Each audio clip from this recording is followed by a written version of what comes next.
Well, I'm going to start without the mic. Can you hear me? Yes. Everybody hear me? Okay. Good afternoon. Okay. Comrades, this day is sacred with the most visible presence of those who have gone before us.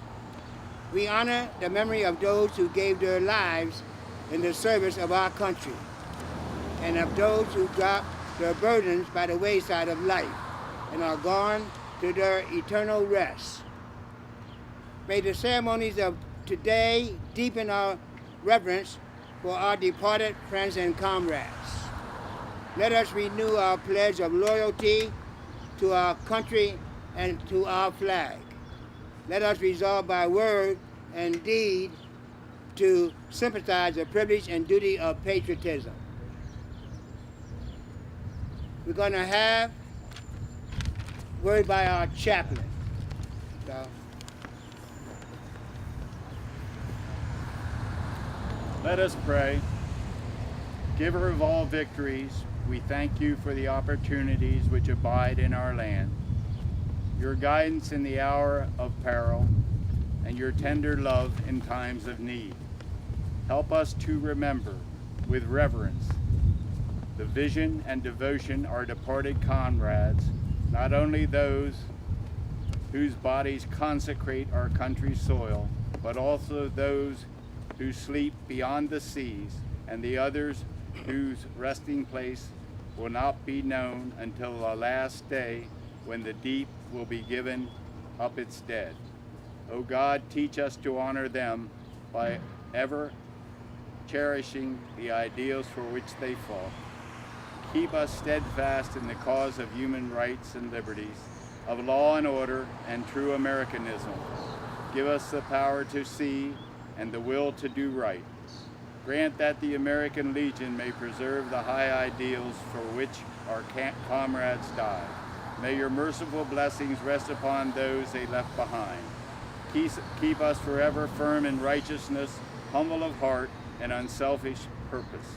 Amen. Amen.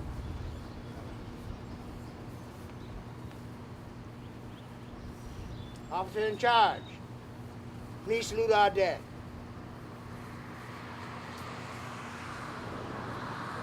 Honor guard, stand put, port on. Prepare to fire volley 3 for our fallen comrades. Unlock. Ready. Aim. Fire. Ready. Aim. Fire. Ready. Aim. Fire. Present. On.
Okay.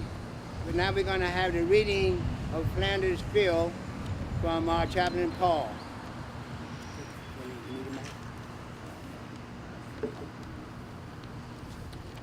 In Flanders Field, the poppies blow.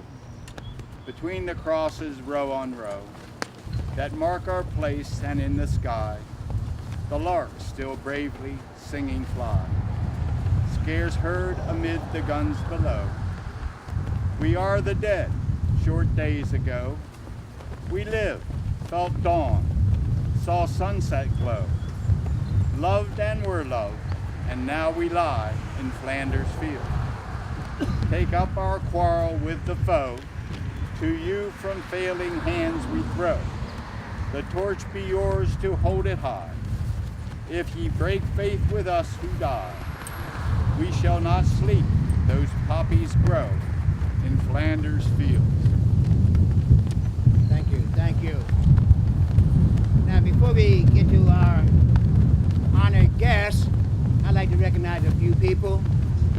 Past Master Bingham and his beautiful wife Jean is in the audience. We got Commander of South, Son of Legionnaires, Joe Conjar. We got our new manager, Lisa.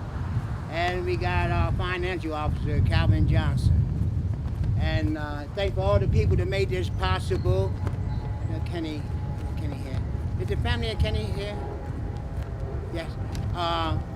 This and all was done by the family and the John C. Clark Sr. And appreciate everything that you've done and that you've done and are doing. Thank you. We really appreciate it. Okay. Yes. What can I say now? Okay. We ain't gonna stay out here all day. So I'm gonna have our guest of honor, Judge, the Honorable Judge Cherry, come up and speak.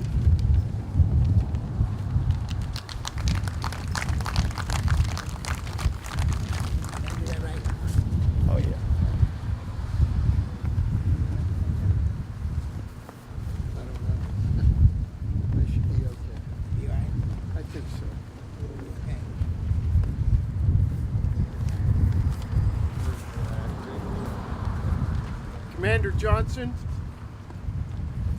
Yes, sir. President Compere, Cell Commander Conjar, Auxiliary President East Creek, veterans, ladies and gentlemen. Today is the most sacred day of the year. From the time that I was a child, Memorial Day was held by our family as the most important and most sacred day. I would awaken at 6 a.m. and accompany my father to the family graves and the graves of vets at St. Catherine's Cemetery. Then on to a field mass at Polish Vet Cemetery, where my father would give a speech. Then on to the Polish Vets Club for lunch, and then finally to Morningside Cemetery and the Circle of Honor for the war dead. And year after year, the tradition continued and formed an unbreakable bond between my father and me. This day is a day that we recall, no, we venerate, the unselfish acts of heroism performed by our men and women. World War I, World War II, Korea, Vietnam, Iraq, Afghanistan, and the many conflicts were all wars and battles fought from home. Memorial Day has significance on every one of them.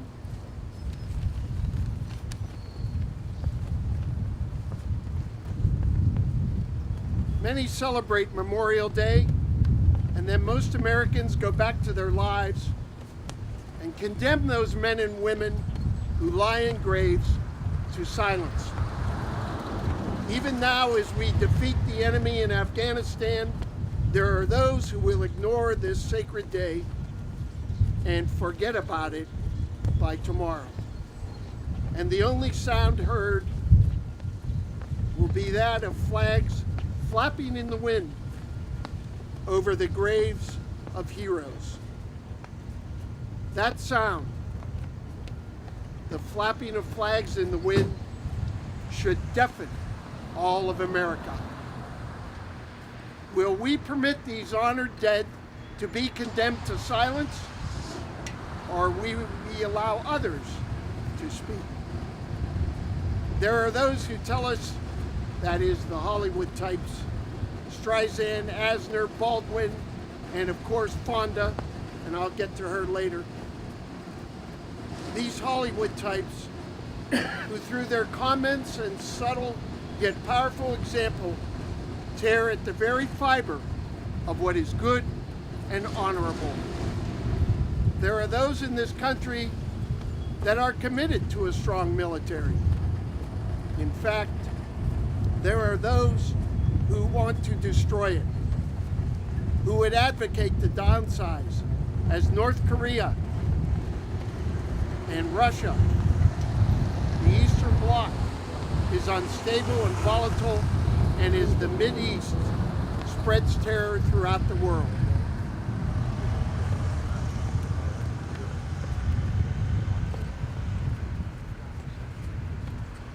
The late Colonel David Hackworth, the most decorated post-World War II soldier in history, said, "These clueless celebrities keep stirring the peace pot, even though their calls for peace amount to providing aid to an enemy whose public purpose is to destroy our land of the free." President Bush, in his inaugural speech, had an answer for Hollywood. The enemies of liberty in our country should make no mistake. We will defend our interests and our allies. We will meet aggression and bad faith with resolve and strength. And to all nations we say, we will speak to the values that gave our nation birth. What values? Love of God and family and country, respect for the flag, loyalty to family and friends, hard work, defending what's right, no turning our heads away. Values that all of us were raised with. Yet, it's become very easy to turn our head and move on. Easier to let the other person worry about it. Easier to ignore it. Do you remember what Lincoln said in the Gettysburg Address? Now we are engaged in a great civil war, testing whether that nation, or any nation, so conceived and so dedicated, can long endure. His words fit today. We are fighting a war of ideologies, a war against those who want us to turn our heads away from what we should be doing, who want us to let the other guy worry about it. There is no way that this country will survive without adhering to the values of God, family, and country. Without adherence to these values in word and in deed, this country eventually will be overtaken. And these men and women we honor today will have died in vain. William Penn, the founder of the Commonwealth, said, "Men who shall be governed without God shall be governed by tyrants." Of course, Penn was picturing outside forces, but we today are facing ideological tyrants. The sanctity of life means little to many. Read the papers, watch TV, and then turn your head and go another way. Without a belief in God, a belief that God affects our every decision, we are headed for destruction. You think it's not so bad? Well, let me remind you of something that you have been saying since you're a child. I pledge allegiance to the flag of the United States of America and to the republic for which it stands, one nation, under God, indivisible, with liberty and justice for all. One nation, under God, allegiance to the flag. Where were we when suddenly that sacred cloth we never let touch the ground, that my grandfather shed tears on, that drapes the caskets of millions of vets, that flies over tens of millions of graves, became just a symbol? Freedom of speech to burn it. Did you ever conceive in your wildest imagination that first we would need a constitutional amendment to protect our flag, and second, that we don't have enough votes to pass it? The problem in this country is that many don't want to stand for something right in the event that it might offend the few. And while we were turning our heads and letting the other guy worry, they were burning our beloved flag. Every time I hear the Star-Spangled Banner, like maybe many of you, I'm at Guadalcanal with my Uncle Rock, at the Battle of Bulge with my Uncle Ed, at the Battle of Midway with my Uncle George, in Nice with my dad, in Kabul with my brother Lou, in the Helmand province with my son, Lieutenant Colonel John R. Cherry, U.S. Marine Corps, in Vietnam with Sergeant Michael Groff and Captain Jack Howard. I weep inside and am humbled by their unconditional love for our country. Can we turn our heads today on those who have died for us? Can we ignore those who have made the ultimate sacrifice for the price of freedom? Must it take a movie to make us recall their valor? 25,500 are buried in France, 3,800 in Cambridge, England, 4,400 in Florence, Italy, 8,000 in Liège, Belgium, 5,076 in Luxembourg, 17,200 in Manila, 8,301 in Netherlands, 9,387 in Normandy, 7,861 in Sicily, 1,056 at Anzio, 178,405 died in the Korean War, 58,220 in Vietnam, 4,424 in Iraq, 2,372 in Afghanistan. Theirs was not a speech like this. Theirs were not sweet platitudes. Their sacrifice was for us. They gave up their tomorrows so we would have today. Can we turn our heads on them? Who speaks for them? Who listens to them calling to us from the abyss to defend their honor? Do the Jane Fondas? Jane Fonda, a traitor who was guilty of high treason during the Vietnam War. Jane Fonda's acts contributed to the destruction of the morale of our troops. I will never be silent about her until death silences me. But you say, what can we do? We're only one person. President Bush says, I ask you to be a citizen, not a spectator. Be responsible in building a community of service and a nation of character. But standing requires responsibility. A great man once said, responsibility requires dedicated commitment. That is why most men dread it. President Lincoln said at the end of his Gettysburg Address, it is for us to be dedicated to the great task remaining before us, that we highly resolve these dead shall not have died in vain. But you say, I'm only one person. Who will listen to me? Robert Kennedy said, few of us can be famous or heroes, but if each of us performs one small act, one little step to help someone, the collective nature of that will change a nation.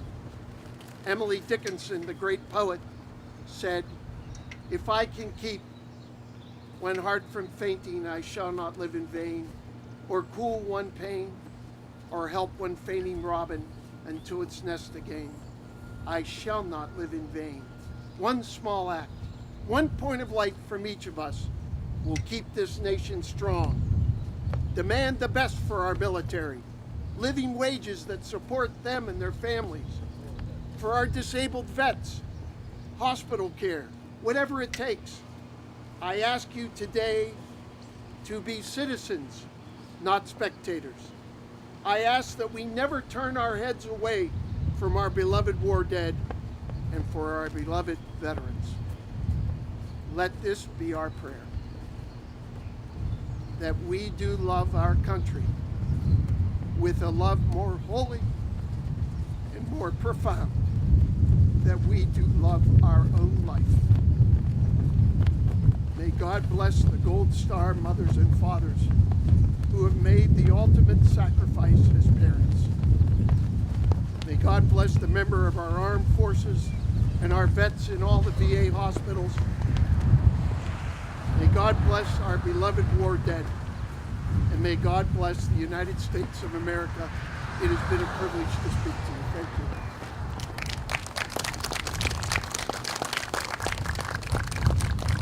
Thank you. The Honorable Judge Cherry.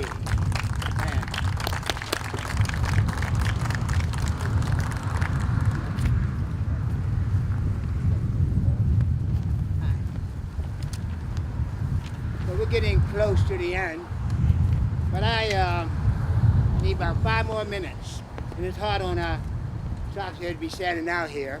So I got a poem I want to read, okay?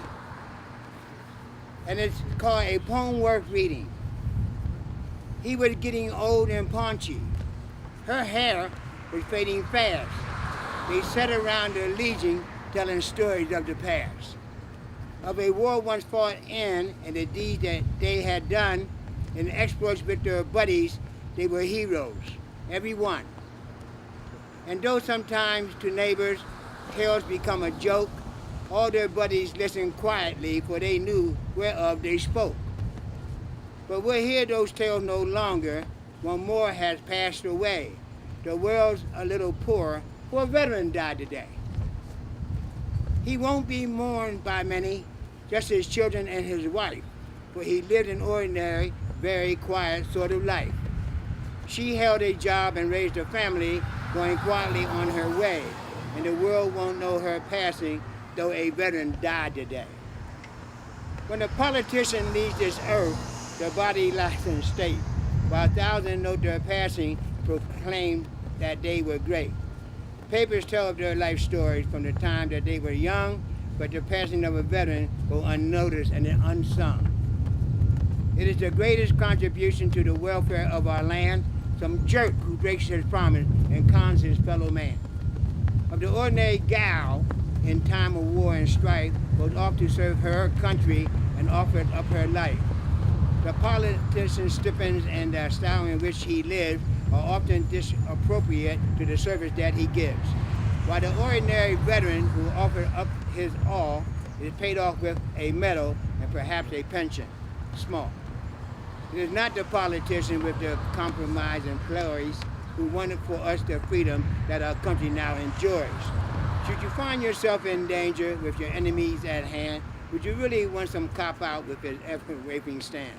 Or would you want a veteran, their home, their country, their kin, just a common veteran who would fight until the end? He was just a common veteran, and his rank are growing thin, but his presence should remind us we may need his like again. For when countries are in conflict, we find a veteran part is to clean up all the trouble that the politicians start. If we cannot do them honor while they are here to hear the praise, then at least let's give them homies at the ending of their day. Perhaps just a simple headline in the papers that might say, our country is in mourning. A veteran died today. Thank you. I just had to get that out. Okay? Okay, again, our nation has assembled to honor its heroic dead. 1,000 battles of land, sea, and air echo the glory of their valiant deeds. Under the quiet side or beneath the murmuring wave, their bodies sleep in peace. But in the destiny of veterans, their souls go marching on. Because of them, our lives are free. Because of them, our nation lives. Comrades, on this Memorial Day, let us pledge ourselves anew to patriotic service. Let us grasp with fearless hands the flag so nobly born before and like those others, planted always on the battlement of righteousness. We now have a prayer by our chaplain.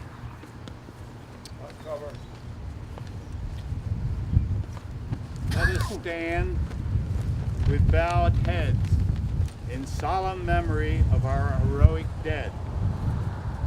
Let us sing the first stanza of the Star-Spangled Banner. Jeff, could you start leading us? Oh, say, can you see by the dawn's early light what so proudly we hailed at the twilight's last gleaming, whose broad stripes and bright star through the perilous fight, for the ramparts we watched were so gallantly streaming, and the rockets' red glare, the bombs bursting in air, gave proof through the night that our flag was still there. Oh, say does that star-spangled banner yet wave over the land of the free and the home of the brave. And thank you. That will end our ceremony, memorial service for our veterans. Oh, I'm sorry. I messed up. We have, Judge Sherry, could you come forward, please?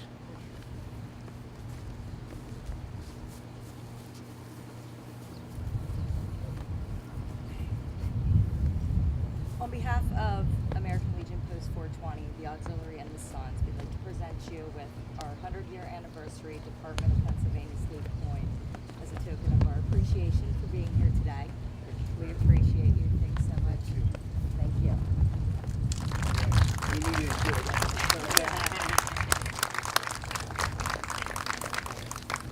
Again, the Honorable Judge Cherry. And is there anything else from the Cherry Commander?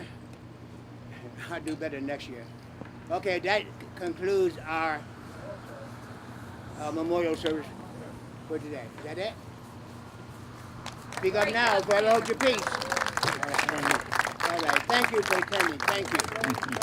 The Legion is open.